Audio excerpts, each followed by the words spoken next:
and non-Rotarian resources, and very specifically doing it in a way that's measurable and sustainable so that we know what benefit is actually occurring in the region, and then creating an opportunity to be able to replicate that in the future. And it's important to understand that that's the sort of dynamic that we're looking for, because what we want to be able to do is to suggest that Rotary has a set of proven interventions in our areas of focus that not only can be replicated elsewhere, but that can attract external resources to Rotary. So the Programs of Scale supports our strategic plan primarily in the area of looking at our ability to achieve and to measure impact.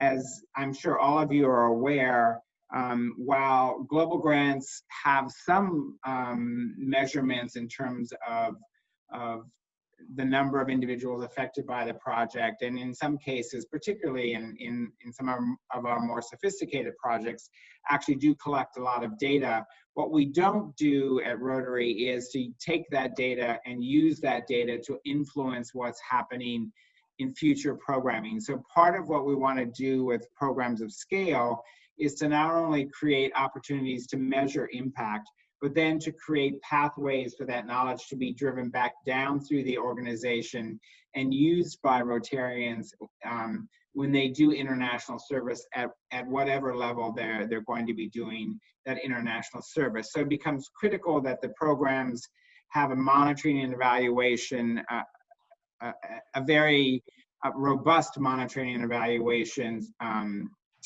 system, and one in which we are able to then take that information and create opportunities for Rotarians to actually benefit from that information. I think the other thing that we're looking for is a sustainable approach. It's important for us to recognize that the investments that Rotary is making in our international development work, which now is more than $100 million a year, is sustainable in terms of having a long-term plan for how this program will move forward when funding from Rotary is no longer available, or when funding from other partners is no longer available. So the sustainability of the program is also another critical element that we look for in Programs of Scale. Just by way of the structure of the program, unlike global grants or district grants, this is a competitive grant process. So we do not provide Rotarians with templates. We provide you with an outline of what is expected in the proposal. We have terms of engagement, and we have specificity in terms of what we want to see in the application, but there is no sort of back and forth that you would typically have with a global grant. We really anticipate that Rotarians and their partners will present to the foundation a very complete proposal with respect to the application process. It's a 3 to 5 year timeline, which is longer than what we typically see in global grants. And activities must align with one of our areas of focus. It's intended that each year Rotary, or the trustees in particular, the foundation, will approve a $2 million grant for each of these projects. I think it's really important to underscore that we really want to see Rotary leverage that $2 million with external funding from implementing partners, so that we have the capacity to actually engage in a large-scale project over 3 to 5 years and have it funded at a sufficient level that will allow for maximum impact. And the intent is really to create an understanding of how Rotary and Rotarians begin to leverage other resources to support the work of the foundation and the work of Rotarians in general. Victor, excuse me, as we're rolling through, excuse me, the slides aren't advancing for us. Oh, they're not? No. Oh, Shall I unshare my screen and then, because they're moving? I think you just have to go to go to full screen, and then they should scroll. You're in edit mode. There you go. Now are they advancing? Yes. Yes, there we go. Sorry. Thank you. No No, problem. that must, sorry. So, okay. So we got to this, we went to this slide.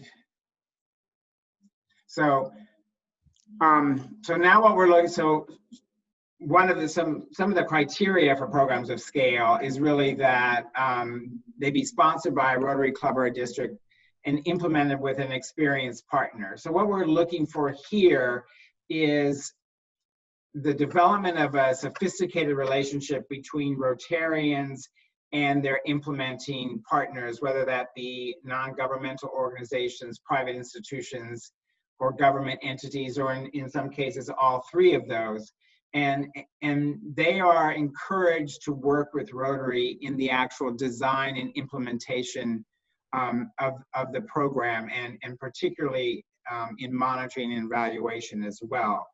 What we very clearly wanted Rotarians to do, however, was to establish Rotarian leadership in the program itself. We don't want this to be an opportunity for Rotary to fund essentially a pass-through program for World Vision or Save the Children or CARE or whomever.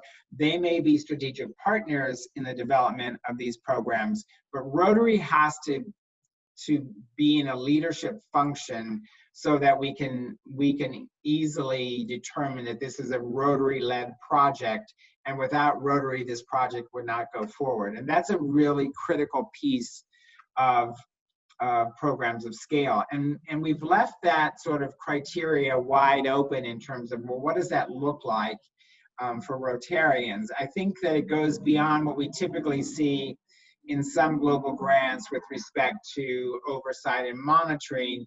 And in fact, we're asking Rotarians to be creative about what may that look like. And that could look like, you know, having senior Rotarians as the primary oversight in the implementation of the program itself, without being technically, without having the technical expertise to do that, but to oversee the actual program implementation as a team lead, or there are a variety of ways that could play out, but it's a really critical component of the project. And then, as I said earlier, we wanted to make sure that what we're looking at is not only a program that has already gone through proof of concept and is evidence-based, but one that can be adapted to other communities and other environments, so that we can assert the ability of Rotary to replicate their programs. The process itself, the application process itself, is also quite different from global grants. We solicited a proposal, which is a fairly extensive document that really does lay out a logical framework. It lays out your basis of your community assessment. It asks for you to identify the programs that you're going to be implementing and to show that they have gone beyond proof of concept and that they are evidence-based, and to give the reviewers a fairly substantive understanding of what it is the proposal is asserting is going to do in terms of an actual program. We were expecting maybe 20, 25 proposals because it's a really pretty significant lift for Rotarians. We received 60 proposals. We were pretty much astounded at the amount of response that we received, and a little taken aback at how we were going to review 60 really extensive proposals. We have a team of Rotary staff and cadre and external individuals looking at the proposals and making assessments. Ultimately, as I said, as this slide says, it's a two-step process. So the second step would be for us to take the strongest proposals and invite them to submit an application. We have just done that. So out of the 60 proposals that we looked at, we asked six grant proposals to move to the application stage. Of the 6, we covered 5 out of the 6 areas of focus. We covered geographic regions in India, Central America, and Africa. And so we felt pretty good about the breadth of the proposals that have moved to application. And they will have until the end of September, essentially, to do an application, which is really just an extension of the proposal, asking for a bit more detail and a bit more precision in terms of budget and implementation timelines and the like. We're anticipating that the Rotary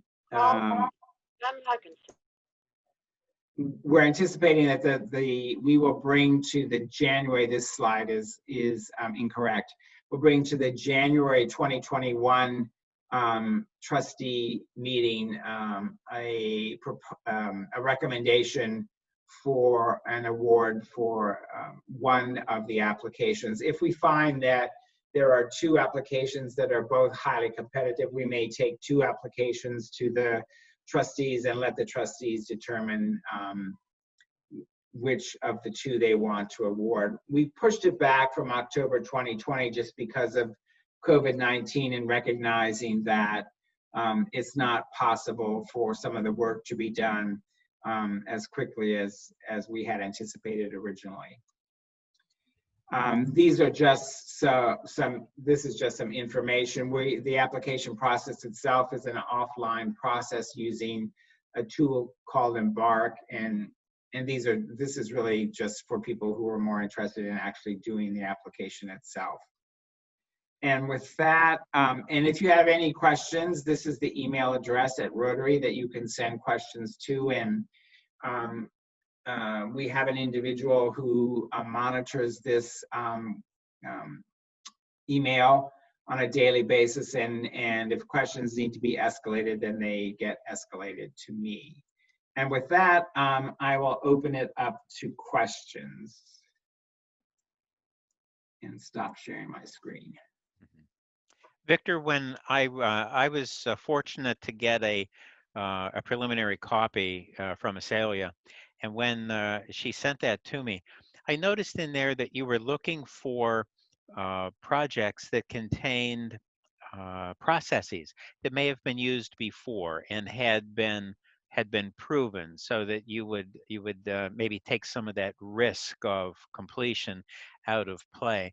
And when I read a little further on some of the other documents, and I did dive into that, it looks like that what you were hoping for was to use these techniques that were used, if in fact you were awarded this scale grant, to be able to look forward to how you might be able to apply that in other areas also. Was that the intent, or did I misread that some? No, that is the intent. So let's take, for example, a real life example of a proposal that's moving to application. So there's a proposal to do malaria mitigation in a country in Africa.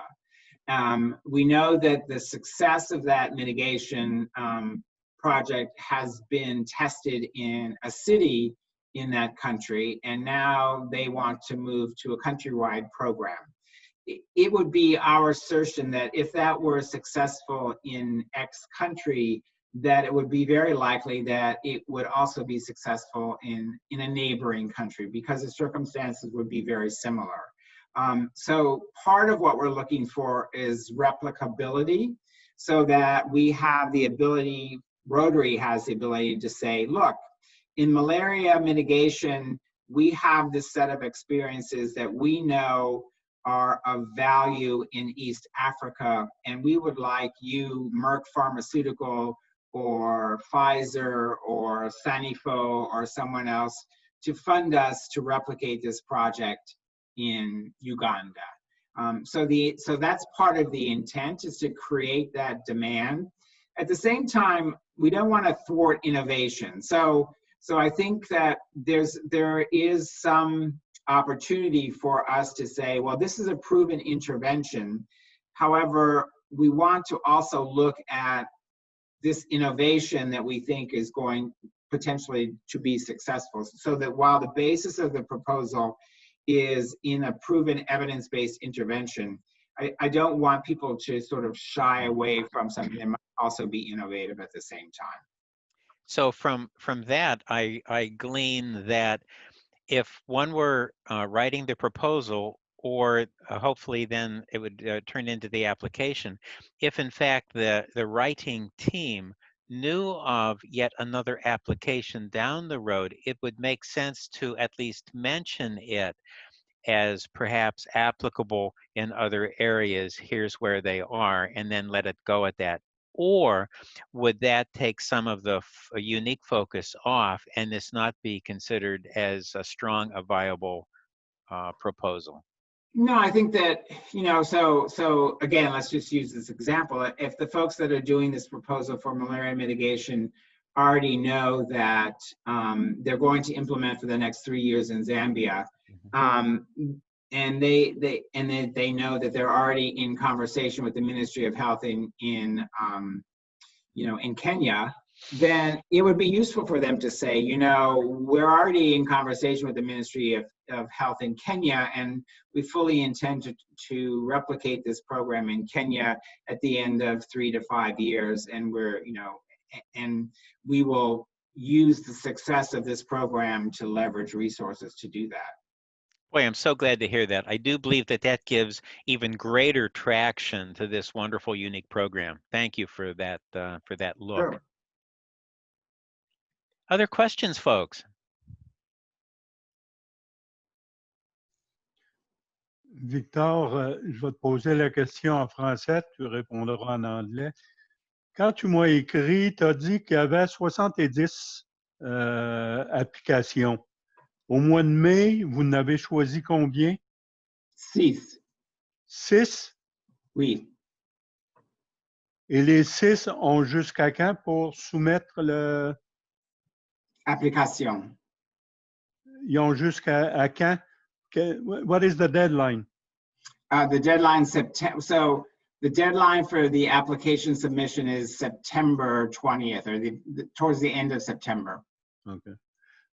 Do you think that you will have another 2 million next year?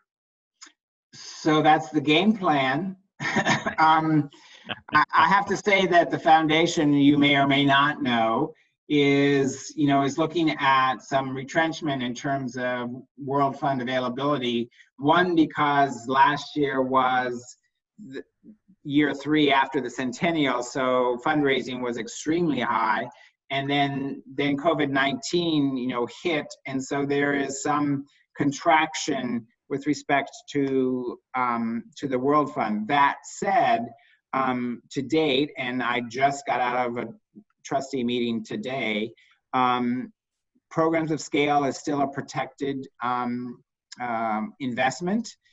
It is showing up in this year's budget and next year's budget at $2 million.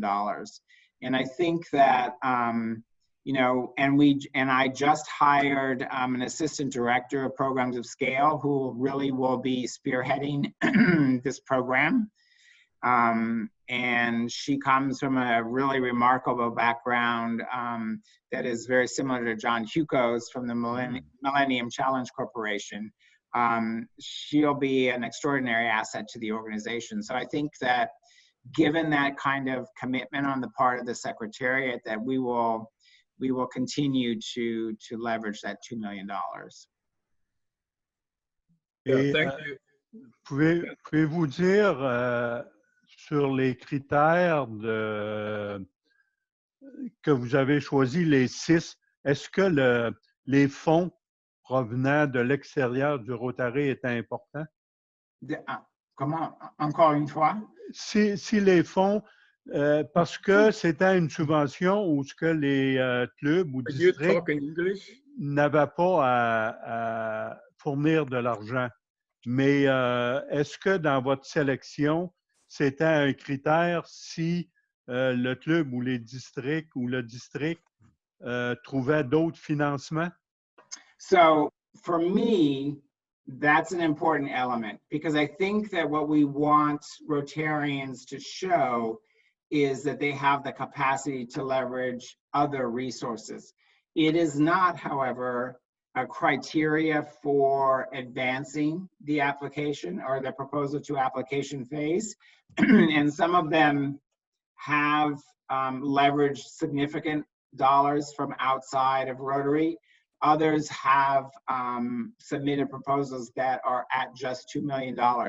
My concern with submitting a proposal and an application that is only $2 million is that over 3 to 5 years, you're going to have insufficient funding to do the kind of scaled work that you would want to do. So they would have to come back with a very compelling rationale for how they were going to get that done, given that amount of resource.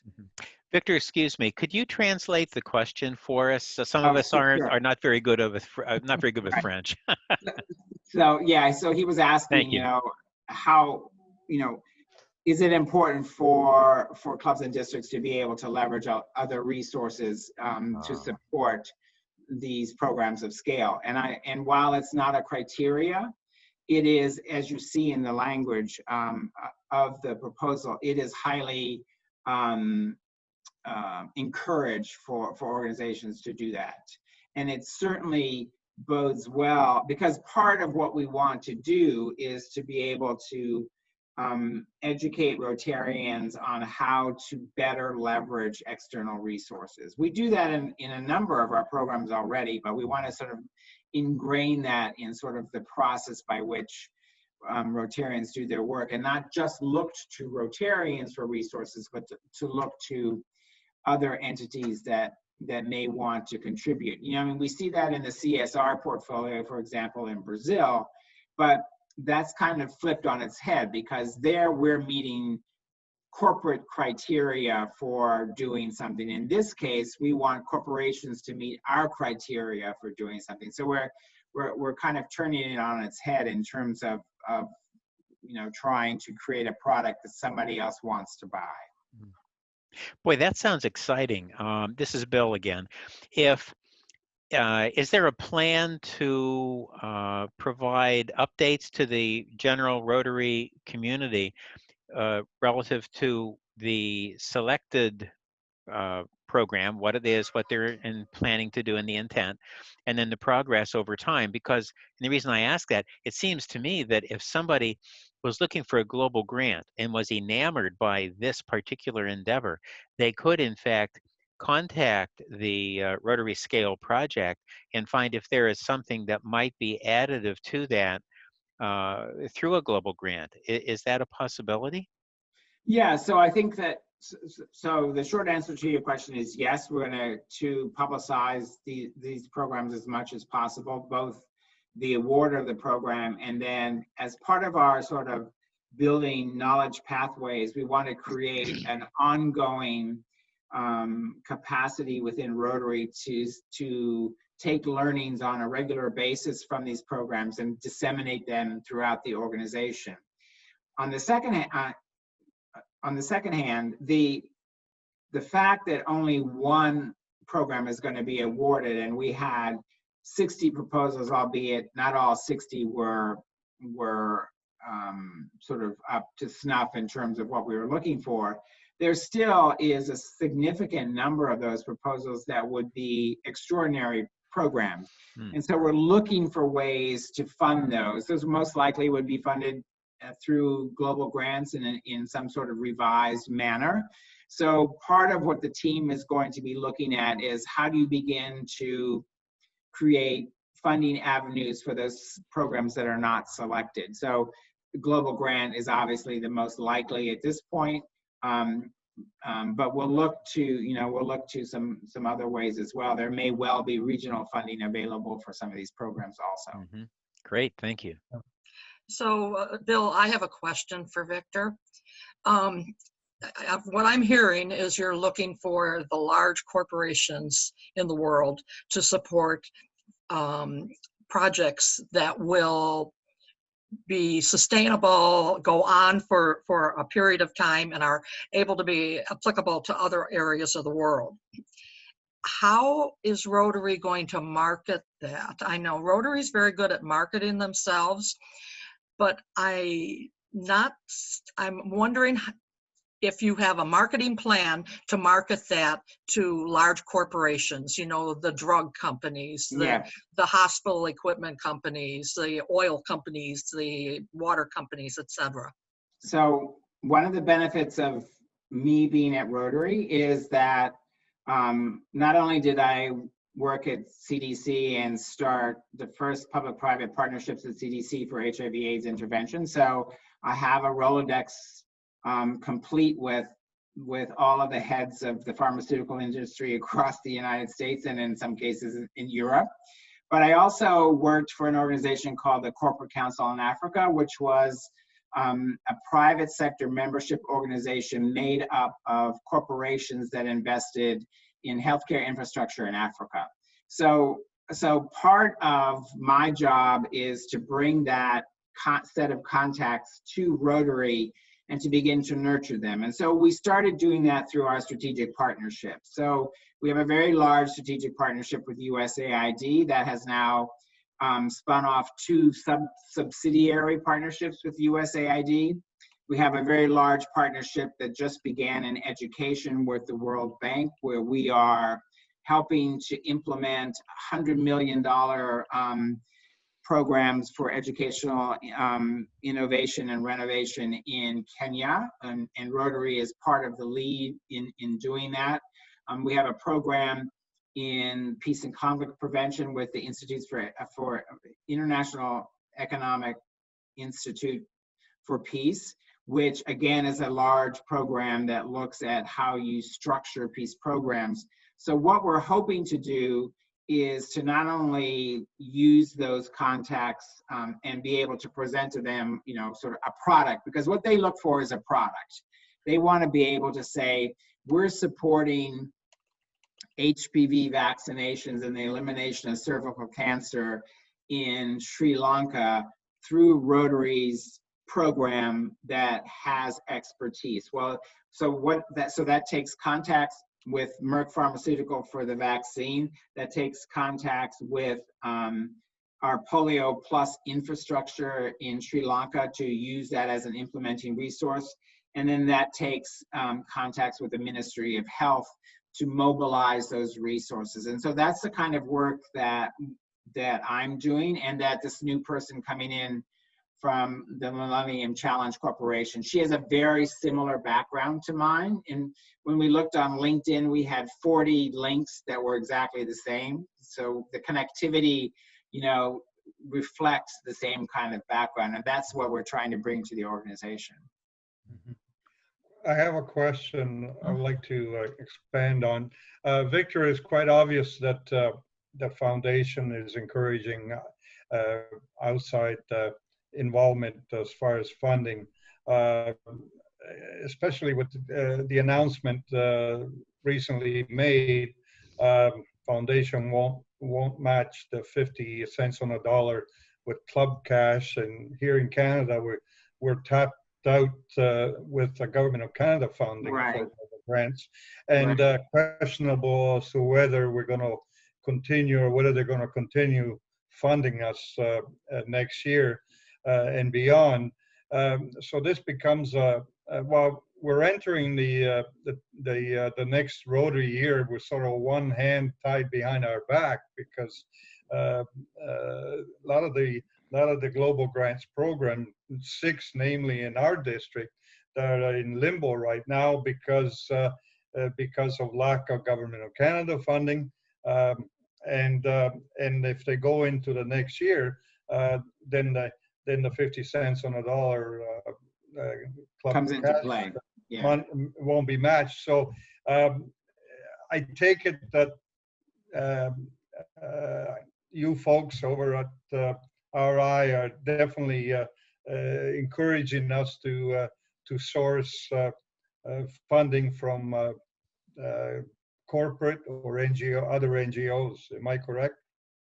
Well, I think that, so I don't think it's a bad idea for Rotary to be looking to other resources, but I think specifically to the cash match, it really is attempting to remedy the shortfall of the World Fund over the next 3 years. So when we look at the World Fund projection for the next 3 years, there is a significant shortfall from what we have been working with. And so part of what we were looking to do, we, the trustees, not me in particular, was to look for ways that we could lessen the drawdown on the World Fund. Given the fact that we continue to see on an annual basis increasing numbers of global grants. So I think that's that particular issue. And while it's not directly related to looking at external resources, it certainly would make global grants easier to fund if there were external resources. With respect to the Canadian situation, I just learned about that, I guess today or yesterday, I can't remember. Every day is sort of, when you're Zooming on a regular basis, every day seems to blur into the next. And I think that was, as I understood, and I may be completely wrong, but as I understood that was a sort of a bookkeeping error that caught the Canadians by surprise. I don't know what the long-term outcome will be for that program. I frankly think it's been a very successful collaboration between Rotary and the Canadian government, and I would love to see that continue. One thing that we are doing that we hope will relieve some pressure on the World Fund outside of the point that you already raised is looking at what we can do with India and their corporate social responsibility program, because right now their CSR program, which is nationally mandated, uses global grants, uses global grants to implement. It's very clunky because global grants take more than a year typically to go from beginning to end. The requirements of the corporations is that it has to start in the same fiscal year and end in the same fiscal year. So we're looking at potentially another way of dealing with corporate social responsibility in India, which in fact could move a substantial amount of grant making coming out of India into the CSR portfolio and leverage considerably more rupees than what we currently are leveraging through the global grant system. That hasn't been, that's still in sort of the conceptualization phase, but I think it has a lot of legs, and I think it will be a really interesting conversation.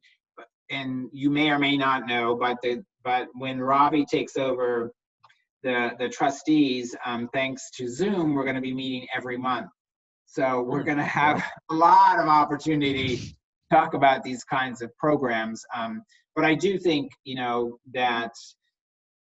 that it's useful for the foundation to begin to think about other ways of bringing resources into the organization, even though, at its core, Rotary is a closed foundation, and that's the essence of the ethos, actually, of Rotary, and I totally understand that.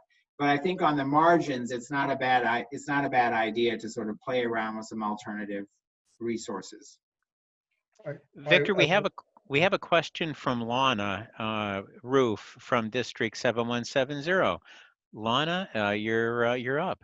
I'm unmuted. Okay. I think, Victor, that Karen may have addressed this question of mine, and forgive me if I'm duplicating it.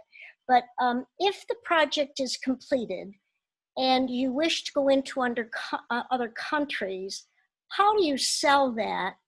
And this is kind of a question that we always have problems with, about going from the top down. In other words, do we have a project for you and you need to participate in this? And if they do, what is Rotary's responsibility after that? Do we continue to fund these projects? So I would think that, so to answer your first question, how do you sell that? I think that part of the benefit of having a really strong set of implementing partners, so let's take World Vision as an example, and PATH. Those are two partners that are currently going to be working on this anti-malaria or this malaria mitigation program in Africa. Those individual organizations have their own very substantial network of not only funders, but also supporters in general. They have their own pathways to ministries of health as well. So what enhances the ability of Rotary to then leverage those pathways not only to funders but to decision makers in given countries is the association we have with them, and in particular in the leadership role that we play in that association. So the idea would be that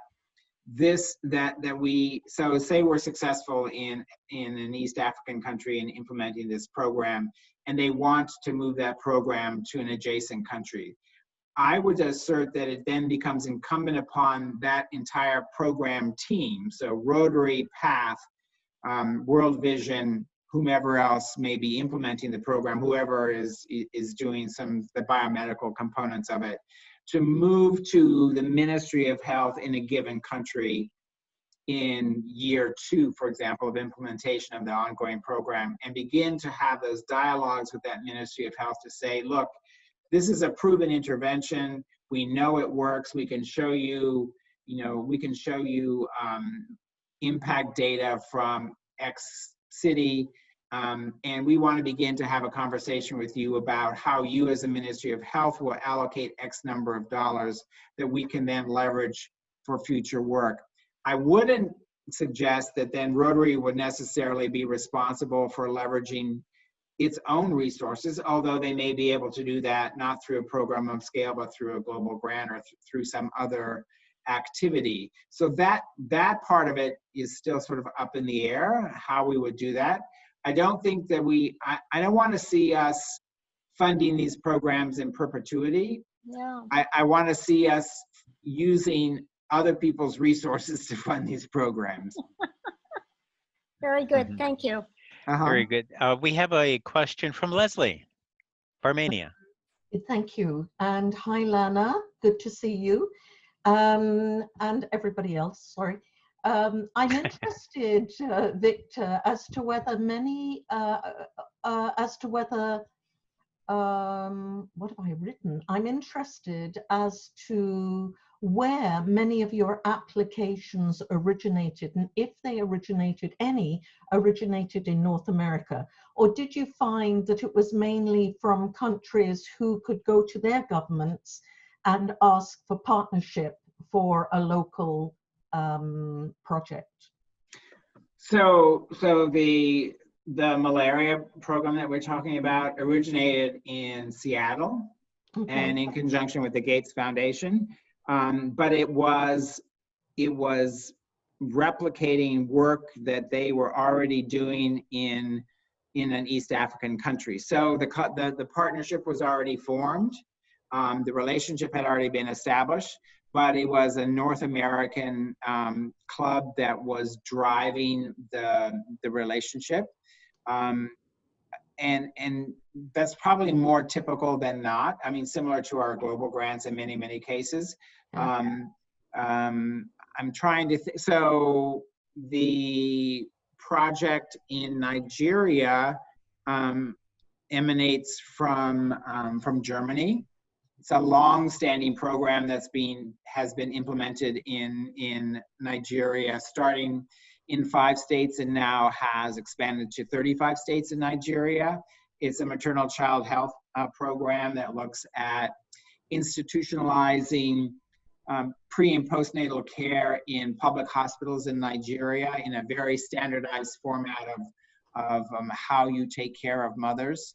And that has been a very successful program that actually grew out of a Rotarian Action Group. Okay. Yeah. All right. So often there are existing programs that are being built on and extended. You know, that's been the most successful model, only because they can show proof of concept, they can show success rates, they can show data.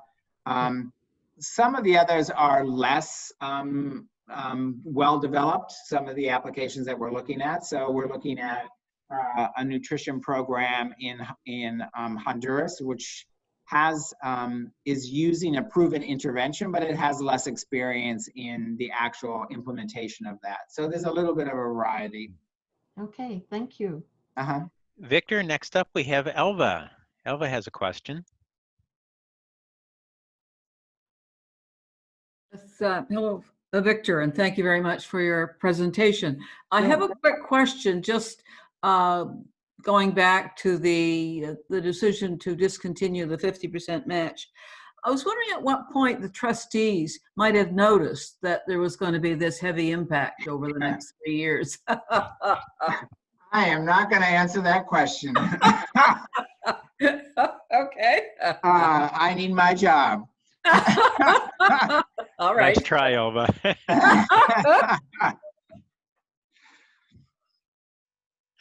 I will just say it had been raised several times. Okay.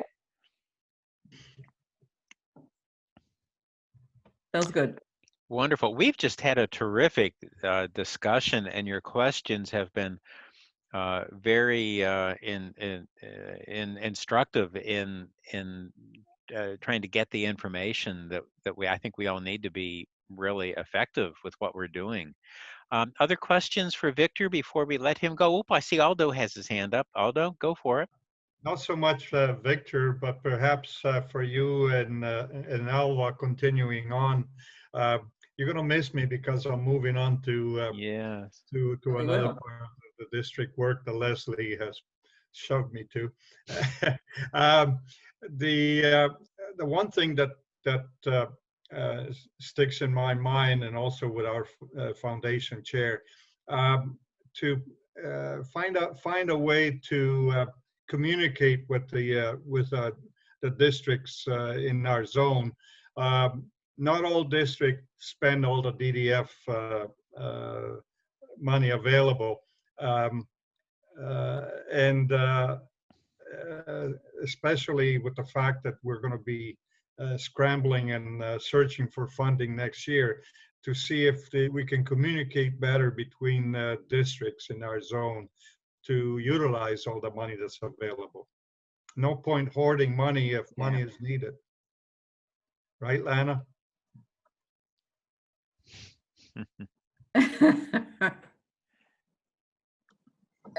That's something that really would be so beneficial. We were able to give a small pittance to a grant that came from Rick Benson, and it would be so helpful if people are looking for finances for global grants, if we could go to you people directly and say, look, we need your help. If there was a list, that would really, really help us. Yeah, that's actually come up a couple of times, and particularly most recently. I mean, there is a way where you can go on to Smart Simple and see available DDF, but I don't pretend to know how to do that. But it's not very elegant, and it's not very easy. And I think the idea of having sort of the capacity to look at a list of districts that have available DDF. The tricky part of that, as I understand it, is that some districts tend to allocate DDF, and then ultimately not spend it. And so there's this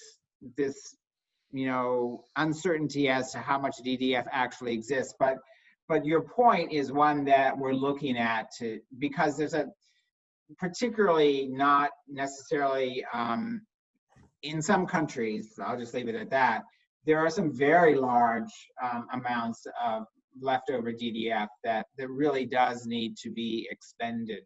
And so I know that the trustees and particularly finance is they're both looking for ways to try and make that to facilitate that process and to make it easier for districts to talk to one another about using those resources. Excuse me, I have to tell you that I had one request from Korea. I keep receiving these messages that I cannot translate. I just hope everything is fine. But they didn't need any money, bless their hearts, but they just needed an international partner. And that came from your staff. Yeah. They approached me and I was delighted to help them with that. Another one, they needed money, so we were able to help them, and it turned out to be a very successful project. Good. I mean, Korea is obviously one of those countries that does tend to have a lot of excess DDF, and so I'm glad that we were able to help, and hopefully we can do more of that. That would be wonderful. Yeah, You know, Victor, go I'm the ahead. guy who's been trying to get this list for years, and Yeah.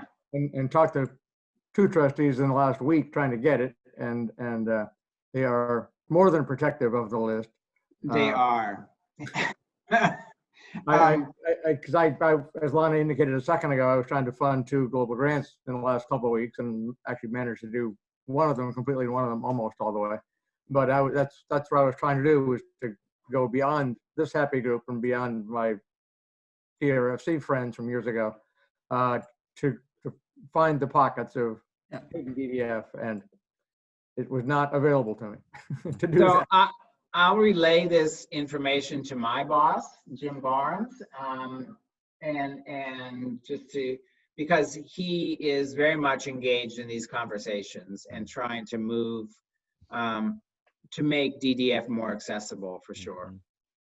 And you know, that would be a wonderful thing, Victor, if they were able to break that log jam.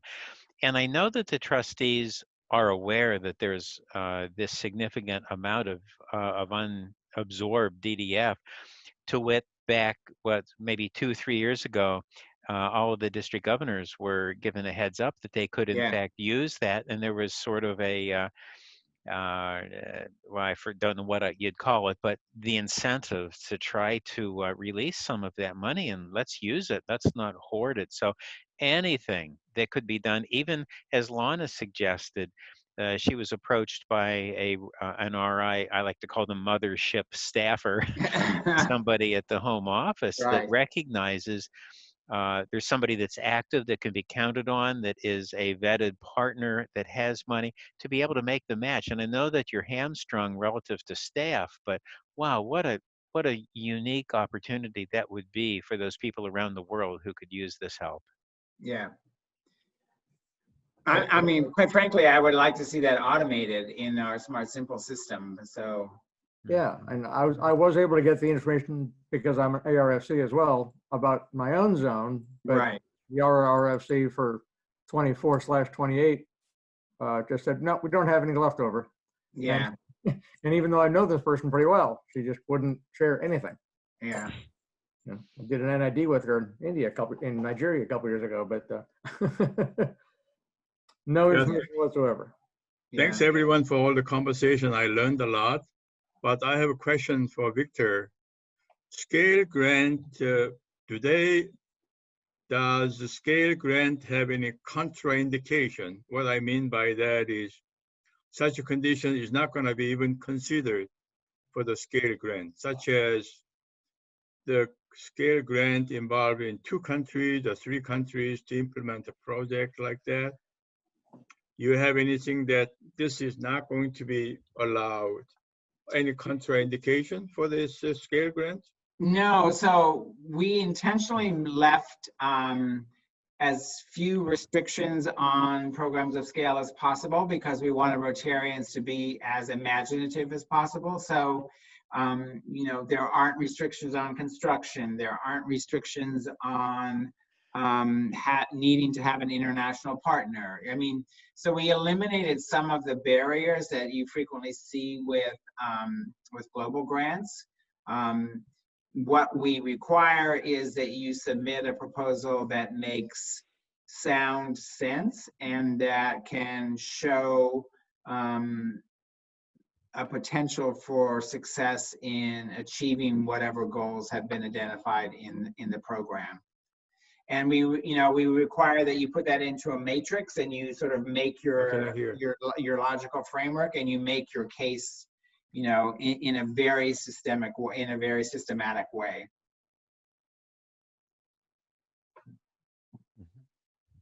So Victor, of the 60 applications or proposals you got, how was the $2 million that was available spread over the 3 to 5 years? I'm not quite sure I understand that part of the proposal process. Well, the proposals didn't necessarily address how they were going to allocate those resources over there. So they had minimal, so the proposals had minimal budgets. So they showed sort of overall budgets that, here are your major tracks of expenditures over 3 years or 5 years, and here are the resources that are coming to it. It'll be the applications that will have very precise budgets and how those resources are going to be allocated and the time frame for that allocation. But we didn't ask that of the proposal. The proposal is really more conceptual. Okay. We're now what we're doing is sort of going back and saying, oh, we should have done this and we should have done that, and we're going to tweak the proposal process. We're going to tweak the review process. I mean, it was the first time that we had done this, and so now we're looking at learnings and trying to make the process better for next year. Wonderful. Well, folks, we are at our bewitching hour. I had promised you a 60-minute event here with Victor. We've got about 90 seconds to bring closure to this. On behalf of everyone on this call and those that weren't able to join us, Victor, thank you so much. This was just an incredible flow of information that I think helps define the program and gives us a better opportunity and measure to be able to make advances down the road and in fact participate. Elva, do you want to share anything? No, I just want to say thank you as well for this tremendous opportunity, Victor, to provide insight into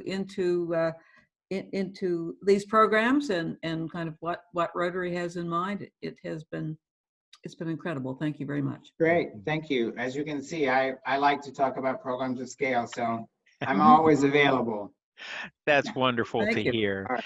And for the DISCs and the other practitioners that are on the call, as we said up front, we would give this topic as much time and space as we needed, and we used 100% of it. So for that, I thank you for your participation. And I know that many of us, perhaps all of us, have success stories we'd like to share, and you have some hurdles you need help with. So Elva and I will put our heads together. She and I did not talk about this ahead of time, so if you see Bambi, the lights in the headlights of an oncoming car here, Elva, she and I will sit in over the next day or so and try to carve out another time. I'll send a doodle poll out. I really don't want to wait 2 months before we get that chance to share successes and hurdles. So we'll put our heads together, do another call out to you all so that we can get together for the regular construct of our meetings, if that makes sense to everyone. Bill, I wanted to chime in and make sure that that everyone knows about the breakout session, the virtual breakout session that you're planning. Oh yeah, on July 13th. It's only a few weeks away to make sure that everyone registers. Bill and Alva will be hosting a virtual breakout session July 13th on the value of a district resource network. And I think it's going to be excellent, and I hope you all are able to register. Wow, thank you, Kiki. Elva and I appreciate that, and we are working hard on that. Next meeting for she and I in coordination is tomorrow, so we're active on it. So Victor, again, thank you so very much, sir. We do greatly appreciate that, and please, kudos to your staff for the good work they're doing, because without you and the foundation and everything that goes in to make that work, Rotary would not be, and we recognize and realize that, so thank you so much. Thank you. All right, everyone, please be well, stay safe, stay distanced, and we'll see you next time. All right. Bye-bye, everyone. Thanks. Bye-bye. Bye-bye. Thanks again.